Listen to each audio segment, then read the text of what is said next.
In this video, I'll teach you how to play the A major chord on guitar, and we're going to tackle the most common issues when learning this chord. Welcome back to Relax and Learn Guitar. I'm Kevin, and this is Maggie May, getting her favorite treats today. My wife Vicky's behind the camera. Hello. Let's get started. So the A chord is one of those first 8 chords you should learn when you're playing the guitar. You'll use this in a ton of songs. For my lesson on the other 7, so the first 8 chords you should learn as a beginner, along with the lesson and the chord charts, check out the link in the description. And we'll zoom in here a little bit so we can get started on playing this A chord. So for this A chord, we're going to be placing our index finger onto the 4th string 2nd fret. And all of these fingers go down on strings on the 2nd fret. So index finger, 4th string 2nd fret. Middle finger, 3rd string 2nd fret. Ring finger, 2nd string 2nd fret. Should have mentioned, I know I always tell folks, pay attention to that thumb. You want to use that thumb to get some good pressure. If your hand is large enough, you can let it peek over just a tad, and we're going to mute a string on purpose because this A chord is a 5th string root. So you don't actually play the 6th string when you play this chord. And an easy way to not have to worry about that, if you can fit your thumb there, is I just let the fat of my thumb just rest slightly against this 6th string. That way when I'm strumming, I don't have to think, am I playing the 6th string, or do I got to make sure I just play from the 5th string down? I can just strum and this 6th string is muted. And then the high E is open.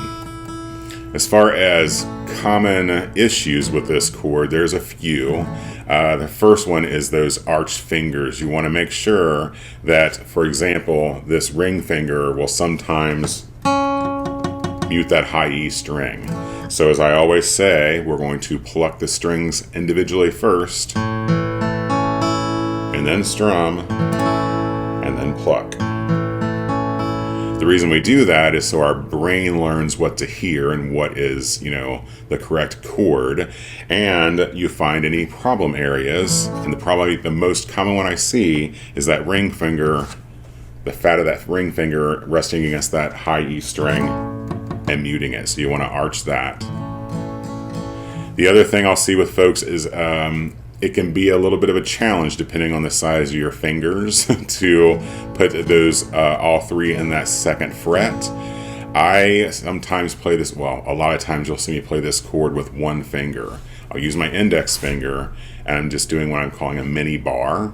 Bar chords are a whole nother topic. This is kind of a very itty-bitty step into them. So I use my index finger and I press down on all 3 of those strings 4, 3, and 2. I press down on those with the index finger.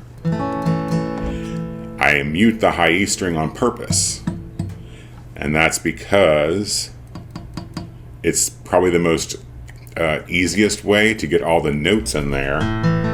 So you're really muting the high E string and the 6th string, playing in this way. But it's a faster change as far as moving, like, let's say we're moving from the E to the A. It can just make things a little faster, and we just don't worry about that high E string. If you like this lesson so far, be sure and click that like button. It would really help us out. The other reason that we play those strings individually is you might run into some buzzing. The most common place I see this happen on this chord is with the index finger, because you do have to play it a little farther back on this string to fit the other 2 fingers, and that can lead to potential buzzing issues. If that's the issue, you want to kind of just move it further up. You may have to press a little harder, which your calluses will love. And like I said, using that index finger, it's just what we call a different voicing for a chord. With the guitar, there are, a dozen ways to play every chord, every note. every groove. It's just the way I approach it is, if it sounds good, it is good. So you have the same chord because you have the same notes. You're just playing them with a different voicing or a different shape. I'll also see people play this chord like this. I really default to the index finger just because when I was growing up, that's how I kind of learned it. But I'll see people kind of do like this, kind of a D shape in there to fit all three fingers. It really just depends on what sounds good is good and what you're comfortable with playing. I do recommend, though, tackling this first as a beginner using that 3-finger A chord approach, just because it's good practice and it gets you used to kind of correcting issues before they become, long-standing. Remember to pick, strum, and pick. Work on those 2 voicings if you like, so you have 2 different ways to play this chord. And for a lesson on changing those chords faster and smoother with a little drill, check out this video that I did for you. Remember that Vicky and Maggie and I appreciate your views. Your support here on YouTube has been amazing. We'll see you for the next lesson, and remember, you're never too old to learn. Take care.